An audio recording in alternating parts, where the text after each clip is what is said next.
I'm Professor Pipes, and today I'm still reading Harper Lee's To Kill a Mockingbird, specifically chapters 4 through 8. These chapters are full of Miss Maudie, mystery, and mustard. Okay, there's no mustard, I just needed another M for the list. Anyway, let's jump on in. When we last left Scout, school wasn't much fun for her, but now it's still no fun. Oh well. One day, on her way home though, she sees tinfoil in the knothole of a tree as she's passing the Radley house, and she looks in and discovers it's gum. Tree gum. When she tells Jem where she found it, he freaks out and makes her spit it out. But on the last day of school, when they both find pennies in the knothole, he decides it might be safe after all. Money solves all problems, apparently. When Dill returns for the summer, the kids roll down the street in a tire for fun, and Scout accidentally rolls right into the Radley yard where she thinks she hears laughter before she runs for her life and escapes. Mwahahaha! Scary, right? Well, to prove they're not afraid, Jem and Dill decide to play the Boo Radley game, where all three kids act out the life story of their mysterious neighbor, or as much of it as they know from neighborhood legend. However, Atticus catches them playing one day and asks them if it has anything to do with the Radleys. But Jem says no. Liar, liar, pants on fire. No, Cooper, I'm joking. Put away the matches. Moving on. In chapter 5, Jem and Dill start doing that classic little kid thing. No girls allowed. Rude. Well, Scout feels lonely, so she starts spending more time with her neighbor, Miss Maudie, a widow who grew up with Atticus and his siblings. And also, my personal hero. Scout asks her about Boo Radley and is sharply reminded that his name is Arthur, not Boo. And Miss Maudie says that she remembers that Arthur was a kind child, but also says that he might have gone crazy living in that house by now. After being stuck in my home for just a few months, I gotta say, I feel that. Miss Maudie explains that Arthur's father was a foot-washing Baptist, which apparently does not just mean a Baptist who washes his feet. It actually refers to a very fanatical religion where they see anything that is pleasurable as sin. You like swimming? Baking? Listening to the devil's rock and roll music? According to Mr. Radley, you'd be going straight to hell! Sounds like a fun dad, right? Later on, the kids hatch a genius plan to get Boo Radley to come outside by attaching a note inviting him out for ice cream to the end of a fishing pole and trying to stick it in the Radleys' window. Fail. Not only that, but Atticus catches them in the act and gives them a big ol' lecture about leaving Arthur Radley alone and letting him live his life the way he wants. Double fail. In chapter 6, summer is coming to an end, and on the last night, the kids decide to sneak into the Radleys' backyard and try to look through a window. While sneaking around, they suddenly see a large shadow pass over them. Dun, dun, dun! The kids run away and bang! They hear a gunshot. Thankfully, they escape with their lives. When they get home, they see a group of neighbors talking by the Radley house, so they go over to act innocent and curious. Turns out Mr. Radley heard someone in the yard and shot at the intruder. Then, the group's attention suddenly turns to Jem. Atticus asks, "Where are your pants, son?" Oh, that's right. I almost forgot. When they were escaping the backyard, Jem got his pants stuck in the fence, so he ditched them. Turns out he also forgot, so there he is, standing in front of all his neighbors in just his underwear. Classic nightmare fuel. Good old Dill is on top of it, though, and quickly says they were playing strip poker. You know, as all young children do. And he says he won Jem's pants. Surprisingly, the lie seems to work, and the kids head home to bed. However, late that night, Jem decides to sneak out and get his pants back, because he's worried that Atticus will find out what they did and then not trust him anymore. Miraculously, he manages to get there and back without getting shot. Once school and Chapter 7 start, Jem tells Scout that when he went back to get his pants, they weren't tangled in the fence like he left them. Instead, they'd been sewn up and were placed neatly over the fence, like they were waiting for him. What? Naturally, Jem is a bit freaked out because it feels like someone knew what he was gonna do. Like they could read his mind. Mystery.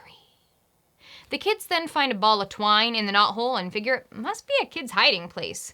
So they leave the twine there, but when no one gets it after a few days, they take it home and decide that all future knothole items are theirs to keep. Later on, they find 2 statues carved in soap that look like them. Creepy stalker alert! They can't think of anyone who carves and also knows them well enough to carve them. Another mystery. Over time, the knothole also provides more chewing gum and then a spelling medal. Atticus says the school used to give out those medals before the kids were born. Soon, the knothole also provides a broken gold pocket watch. So the kids decide to write a thank you note to the mysterious present giver. Aw, what good manners. But when they go to put it in the knothole, they discover that it's been filled with cement. Mr. Nathan Radley, the son of old Mr. Radley and brother of Arthur Radley, who moved into the house after their dad died, he says that he filled it with cement because the tree was dying. For reasons unknown to Scout at least, after Jem hears this, he seems really upset and he even cries that night. Maybe he really likes trees. Or hates cement. In Chapter 8, the kids are pleasantly surprised when it actually snows in Maycomb. Although for a moment, Scout went all Chicken Little and thought the sky was falling.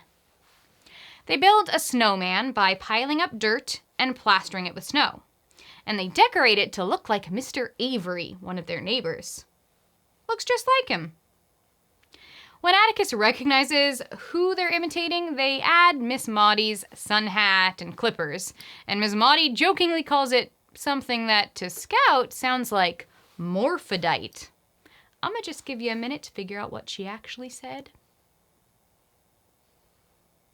Anyway, that night the kids are awakened by Atticus because Miss Maudie's house is on fire. While the neighbors help firefighters to put out the blaze and get out Miss Maudie's belongings, the kids wait and freeze down the road in front of the Radley house. When the fire is finally out and Miss Maudie's house is just a pile of ashes, the kids go home and Atticus realizes Scout is holding a blanket that isn't theirs. Yet another mystery. Suddenly, Jem appears to lose his mind because he starts telling Atticus all the secrets about the knothole and his pants and everything. But Atticus doesn't even get mad. Maybe he went deaf? Oh no, I see what's going on. So Jem explains to Scout, who is also apparently a bit slow in the uptake, that Boo Radley was the one who put the blanket around her when she was distracted by the fire. So crazy. Scout is freaked out, duh, but Jem just seems excited.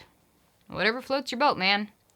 The kids visit Miss Maudie in the morning, and she says that she hated her old house anyway, and now she can build a little house with a big, beautiful garden. I know what you're thinking. She burned down her house as an insurance scam. But no, that wasn't it. She'd lit a fire in her house to keep her potted plants warm, and it started a fire. That is the most Miss Maudie way to burn down her house. Gotta keep the plants warm. Priorities. During these chapters, it's important to talk a little bit about character development, especially since this is a coming-of-age story, which means we're supposed to see the kids grow up. Well, while Scout is still probably ready to beat up kids in the schoolyard if they look sideways at her, Jem has definitely started to mature. First of all, let's talk pants. Jem makes it clear that he's not worried about being spanked by Atticus. In fact, he's never even been spanked by his dad. Instead, he's worried about losing Atticus's trust. After being told multiple times by his dad that he shouldn't be messing with the Radleys, that lesson has finally sunk in, and Jem knows that what he did was wrong, so he has to get his pants. But that's not the only place where we see Jem's maturity. Scout doesn't understand why Jem starts telling their dad all their secrets, but apparently Atticus does. And I'm going to let you in on the secret, just in case it went right over your head too. No judgment. You see, over the past few chapters, Jem has been realizing a bit more about Arthur. Sorry, Miss Maudie. He realized that Boo was the one leaving them gifts in the tree. But he also realized that Boo's brother Nathan is a big old jerk who cemented up the tree to prevent Boo from communicating with the outside world. He cut him off completely. Boo was also the one who gave Scout a blanket to keep her warm. But Jem knows that they can't give the blanket back, or else Nathan will know that his brother went outside, and it seems like he wouldn't be too pleased by that. I've said it before, but what a jerk! Next up, let's talk about the important themes in chapters 4 through 8. In these chapters, it becomes really clear that the assumptions that the kids had about the scary, monstrous, cat-killing Boo Radley were totally wrong. Instead, Jem realizes that Boo is a kind, thoughtful, gift-giving, pants-sewing, blanket-bestowing man who is under the control of his mean-spirited brother. Similarly, Scout is told by Miss Maudie that she remembered Boo as a nice boy, not this infamous monster. Miss Maudie makes it clear that one should not judge a person based on rumors about them. In fact, she totally shuts down Miss Stephanie, the neighborhood gossip, who claimed Boo was peeping into her room at night. Miss Maudie asked, "What did you do, Stephanie? Move over in the bed and make room for him?" Ooh, she's gonna need some aloe for that epic burn. Miss Maudie makes another good point, saying you never know what happens in houses behind closed doors. What secrets? Well, you might think you know everything about someone. There's a lot of their life that you never see, so it's not a great idea to make assumptions. In chapter 5, Miss Maudie also has a lot to say about morality and what makes someone good. Ultimately, it seems to come down to compassion. She talks about the morals of Mr. Radley and says, sometimes the Bible in the hand of one man is worse than a whiskey bottle in the hand of Atticus. She's not saying that religion is bad by any means, and she herself is religious, but she is saying that some people use their religion to harm and judge others. Or they believe that because they're religious, they are right and everyone else is wrong. They ultimately shut themselves off from the rest of society because they lack compassion for others. In the case of the Radleys, they shut their son away too.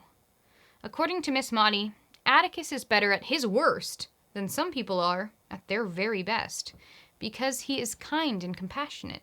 He's learned to make the best of his life. The next theme in these chapters is social inequality, and we see it in a couple of different ways. First of all, Scout is accused multiple times of being a girl. Oh no, not a girl! What does it mean to be a girl, you ask? Well, that's a great question, and Jem has a lot of answers for you. In fact, he uses this insult to mean whatever works for the particular situation he's in, or the particular flaw he sees in his sister. So let's get the full definition so I can find out what is inevitably wrong with me. As a girl, I'm... rude, Cooper. I know I'm old, but I'm still a girl. Anyway, as a girl, I, 1, am easily scared. 2, always imagine things, but not in like a good creative way. 3, am hated by everyone. 4, talk too much. And 5, am embarrassing. Oh, and as a bonus, according to old Mr. Radley and his religion, I'm also literally a sin, by definition. Fun times. In these chapters, we also first start to see the underlying racism that will define the whole story. Scout uses the N-word in chapter 4 when she's quoting Calpurnia's description of folk tales or ghost stories. It is important to remember that she doesn't know the implications of that word, but it just goes to show how pervasive racism is in their town. This derogatory term just rolls right off the tongue of a small child. Be prepared, though. This may be the first time the N-word is used, but it's certainly not the last. In fact, just a couple chapters later, we see adults using the term, and they should freaking know better. I guess you probably have a pretty good idea of what kinds of people they are. When the kids are sneaking around the Radley yard, Nathan Radley shoots at them, and he outright says the intruder was black. Obviously, he didn't actually see the small white kids in his yard. He just heard an intruder and made a racist assumption. Assumptions and social inequality are clearly linked. Lastly, I'd like to leave you with some food for thought. Consider these questions as you think about these chapters and continue on with the story. First, this is a coming-of-age story, meaning it's about growing up. So what lessons seem most important for the kids to learn in these chapters? Second, what do you think Miss Maudie means when she says that the Radley place is a sad house? Third, what do you think about Jem's choice to go back to the Radley house at night, knowing the risks? Fourth, what are your thoughts on Miss Maudie, now that she's been thoroughly introduced? And why do you feel the way that you do? Have you ever met anyone like her? Finally, what are your thoughts on the other neighbors we've met, like Miss Stephanie, Miss Rachel, Mr. Avery, and Nathan Radley? Thanks for watching this discussion of chapters 4 through 8 of To Kill a Mockingbird. That's all for today, so go forth, read a bunch, and be good people.